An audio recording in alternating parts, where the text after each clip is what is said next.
Good morning student. Hindi e learning class में आप लोग का स्वागत है। आज हम लोग कक्षा 6 के अध्याय 8 के शेष भाग को पढ़ेंगे। पिछले भाग में हम लोगों ने पढ़ा था कि आवेश क्या है और उसके कौन कौन से कारक हैं, उससे हमारे जीवन में क्या दुष्प्रभाव या कुप्रभाव पड़ता है। और साथ ही हम लोगों ने पढ़ा था कि आवेश से जुड़ी हुई एक कहानी को, तो वो कहानी का भी कुछ हिस्सा बाकी रह गया था और मैंने कहा था कि अगले हिस्से में आगे हम लोग कहानी कंटिन्यू करेंगे, आगे पढ़ेंगे। तो बता रहे हैं कि प्राचीन काल में एक किसी नगर में एक मूर्तिकार आता था। वो बहुत ही सुंदर मूर्ति बनाता था और दूर दूर से लोग आते थे मूर्तियों को खरीदने के लिए, और उस मूर्तिकार से मूर्तियां अच्छे दामों में खरीदकर उसको क्या करते थे, देश विदेश में बेचा भी करते थे। और इससे मूर्तिकार को बहुत अच्छा खासा पैसा भी मिलता था। तो वो धीरे धीरे वो इतना ना पैसा कमा लिया कि वो नगर में एक प्रतिष्ठित और धनवान व्यक्ति के रूप में जाना जाने लगा। अब जो है उसके परिवार में उसकी एक पत्नी और साथ में उनकी 2 बेटियां थी। अब बेटियां थी उनकी भी उम्र शादी योग्य हो चुकी थी, और जब शादी योग्य जब उम्र हो गई थी तो मूर्तिकार भी इसमें ढूंढ रहा था कि वर सुयोग्य मिले। तो बहुत प्रयास करने के बावजूद भी सुयोग्य वर उन लोगों के लिए मिलना मुश्किल हो रहा था। उसके बाद एक बार जब ये अपने कारखाने में मूर्तियां बना रहा था, मूर्ति बनाने में व्यस्त था, तो उसने देखा कि उसके मुख्य द्वार पर 2 राहगीर आए हुए हैं। जब उनसे परिचय पूछा गया, जब मूर्तिकार ने उनसे परिचय पूछा कि आप कौन हैं और यहाँ आने का क्या पर्याय है, तब घुड़सवारों ने, जो राहगीर थे, उन्होंने बताया कि हम बगल वाले राज्य के राजकुमार हैं और आपसे मूर्तियां खरीदने आए हैं। तो मूर्तिकार बहुत ही आदत पूर्ण उसको उन दोनों राजकुमारों को लेकर वो अपने कारखाने में लेकर गया और वहां पर मूर्तियां दिखाना शुरू किया। अब जो है मूर्तिकार को वर की तलाश थी। अब ये उधेड़-बुन में लग गया, काश यही दोनों राजकुमार जो है हमारी बेटियों के वर होते। तब तक क्या हुआ, राजकुमार भी सोचने लगे कि इतने सुंदर सुंदर मूर्तियां बनाता है, काश इन मूर्तियों को न ले जाके मूर्तिकार को ही हम वहां पर ले चले अपने राज्य में, वहीं रहे, जो इनकी शर्तें होंगी हम लोग मानेंगे। तो ये अब तक की कहानी थी। आगे कहानी में हम लोग देखते हैं कि क्या होता है। तो यहां कह रहा है कि कुछ देर तक मूर्तियों को देखते देखते दोनों एक कोने में आए और परस्पर बातें करने लगे कि क्यों न इस मूर्तिकार को अपने राज्य में ले चले। यदि वह उनके साथ चलने को राजी हो जाए तो वे उनके मन की हर इच्छा पूरी कर देंगे। उसके बाद दोनों मूर्तिकार के निकट आकर संयुक्त स्वर में बोले, माननीय मूर्तिकार, हमें आप द्वारा बनाई मूर्तियां बहुत अच्छी लगी है। हम दोनों ने यह निर्णय लिया है कि हम आपकी बनाई मूर्तियां खरीदने की बजाय आपको ही अपने राज्य में लेकर चले। यदि आप हमारे साथ चलने को तैयार हो तो हम आपकी हर इच्छा पूरी करेंगे या अपना कर्तव्य समझेंगे। तो ये अब तक की कहानी थी। आगे उनके मुख से यह सुनकर मूर्तिकार के हर्ष और उत्साह का ठिकाना न रहा। जो वो चाहता था वही हुआ। अब यहाँ कर उनके मुख से यह सुनकर मूर्तिकार के हर्ष और उत्साह का ठिकाना न रहा। उसने उनके साथ चलने के लिए तुरंत यह शर्त सुना दी कि उन दोनों को उनकी दोनों बेटियों से विवाह करना होगा।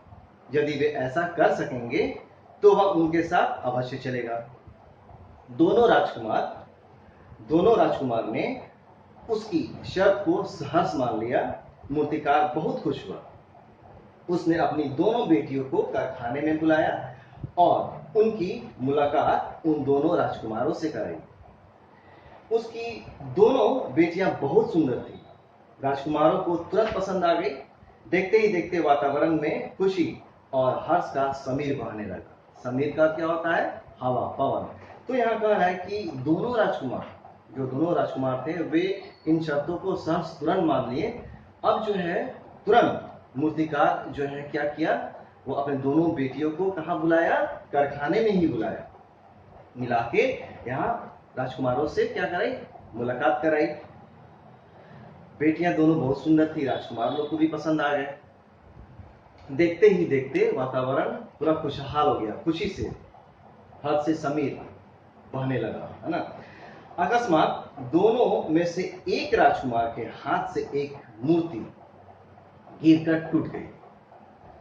मूर्तिकार ने आव देखा न ताव, क्रोधावेश मतलब कि क्रोध के वेग में भर आया और उसने अपने तथा अपनी बेटियों के सुखद भविष्य की परवाह न करते हुए दोनों राजकुमार पर अपने कटु वचन, कटु मतलब कठोर, जो कि दूसरे को पसंद न आए, कटु वचनों की बौछार शुरू कर दी। जब तक मूर्तिकार क्रोध शांत होता, उससे पहले ही बात वहां के राजा तक पहुंच गई। राजा ने पड़ोसी राज्य के राजकुमारों का अपमान करने के फलस्वरूप मूर्तिकार को 6 माह के कठोर कारावास का दंड दे दिया। अतः इस प्रकार मूर्तिकार ने मात्र क्रोधावेश में अपने तथा अपनी बेटियों के सुखद भविष्य को मिट्टी में मिला दिया। बाद में वह बहुत पछताया, पर पछताने से अब क्या हुआ? अब यहाँ यही बता रहा है कि सब चीज ठीक हो चुका था, लेकिन आवेश एक ऐसा चीज है, मुंह एक ऐसा चीज है कि जिसके वजह से आवेश में आने से, वेग में आने से, क्रोध में आने से कोई भी चीज खराब हो सकता है। तो वहां यही हुआ कि जब बेटियों की जो शादी थी वो तय हो चुकी, दोनों राजकुमारों को पसंद आ गए, कि अब दुर्भाग्यवश क्या हुआ, एक राजकुमार से मूर्ति टूट गई। अब उस मूर्ति टूट जाने की वजह से जो मूर्तिकार थे इतना ज्यादा क्रोधित हुआ कि वो अपना आपा खो दिया। वो क्या कर रहा है वो भूल गया। वो अपने बेटी के भविष्य को भी वो सत्यानाश कर दिया। वो अपना भविष्य तो नाश किया ही, तो ये कैसे हुआ? वहां के राजा जो थे, अब उनको पता चला कि बगल वाले राज्य के राजकुमारों का क्या हुआ है, तिरस्कार हुआ है। तो उन्होंने क्या किया, मूर्तिकार को 6 महीने का कारावास दे दिया। अब यहाँ पर स्वयं को क्रोध से बचाए रखने के लिए हम विविध प्रकार के उपाय कर सकते हैं। जैसे मन ही मन हम दृढ़ प्रतिज्ञा कीजिए। यहाँ जैसे मन ही मन दृढ़ प्रतिज्ञा कीजिए कि मैं आज, कल और परसों कभी क्रोध नहीं करूंगा, पूरे सप्ताह तथा पूरे माह क्रोध नहीं करूंगा। आपके इस तरह प्रतिज्ञा करने से मन को ऐसी विलक्षण शक्ति मिलेगी कि आप कभी क्रोध नहीं करेंगे। तो ये एक नहीं होता, इस पर धीरे धीरे काबू पाया जाता है। आज 2 दिन के लिए चलिए अपने मन में ठान लेते हैं कि क्रोध नहीं करेंगे, किसी से कभी कठोर शब्द नहीं बोलेंगे। तो ये 2 दिन से बढ़ के 4 दिन, 4 दिन से बढ़ के 6 दिन, धीरे धीरे ये चीज क्या होता है, आवेश पर काबू पाने का सबसे अच्छा तरीका होता है। तो आप लोग समझते हैं कि एकाएक आवेश को हम लोग काबू पा देंगे, तो ये संभव नहीं है। इस पे काबू पाने के लिए हम लोग को समय लगता है और इसको धीरे धीरे आदत बनाना पड़ता है। तो यहाँ वही कहता है कि यहाँ विविध प्रकार के उपाय कर सकते हैं। जैसे मन ही मन दृढ़ प्रतिज्ञा कीजिए, मैं आज, कल, परसों कभी क्रोध नहीं करूंगा, पूरे सप्ताह तथा पूरे माह क्रोध नहीं करूंगा। आपके इस प्रतिज्ञा करने से मन को विलक्षण शक्ति मिलेगी कि आप कभी क्रोध नहीं करेंगे। आप क्रोध रूपी विनाशक आवेश पर सहज ही विजय प्राप्त कर लेंगे। क्रोध के अतिरिक्त भय का आवेश भी अत्यधिक घातक होता है। अब यहाँ बता रहा है कि क्रोध रूपी, यहाँ क्रोध के साथ साथ, है ना, क्रोध के अतिरिक्त भय का आवेश भी अत्यधिक घातक होता है। भय व्यक्ति के मन को विक्षुब्ध कर, यहाँ विक्षुब्ध बनाकर मस्तिष्क में क्या करता है, आकस्मिक हलचल उत्पन्न करता है। ऐसे व्यक्ति जो भय से मुक्त रहकर अपने हृदय को शक्तिमान बनाए रखते हैं, उन पर भय का आवेश गंभीर रूप से हानिकारक क्या होता है, हानिकारक प्रभाव अंकित नहीं करता। यहाँ अर्थात यहाँ इसके कहने का अर्थ है कि ऐसे व्यक्ति जो भय से मुक्त रहकर अपने हृदय को शक्तिमान बनाए रखते हैं, उन पर भय का आवेश गंभीर रूप से हानिकारक प्रभाव अंकित नहीं करता। कभी कभी गहरी चिंता और ईर्ष्या अथवा जलन के कारण भी व्यक्ति मानसिक संतुलन खो बैठता है। अब यहाँ पर बता रहा है कि इंसान मानसिक संतुलन कैसे खोता है। एक जलन की भावना होने से, क्रोध या ईर्ष्या, साथ ही साथ सबसे प्रमुख जो है वो है चिंता। चिंता के कारण चिंता करते करते इंसान क्या होता है, उसका माइंड डाइवर्ट हो जाता है, थोड़ा डिस्टर्ब हो जाता है, अपना संतुलन खो देता है दिमाग का।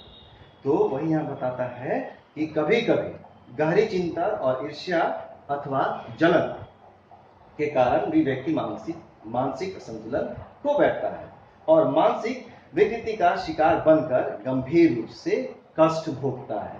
ऐसी अवस्था में उसकी जिंदगी क्या हो जाती है, नरक हो जाती है। जब ये जो है आपका चिंता जब आपके दिमाग पर हावी हो जाता है, तब क्या होता है, यहाँ ऐसी अवस्था जो है जिंदगी नरक बना देती है।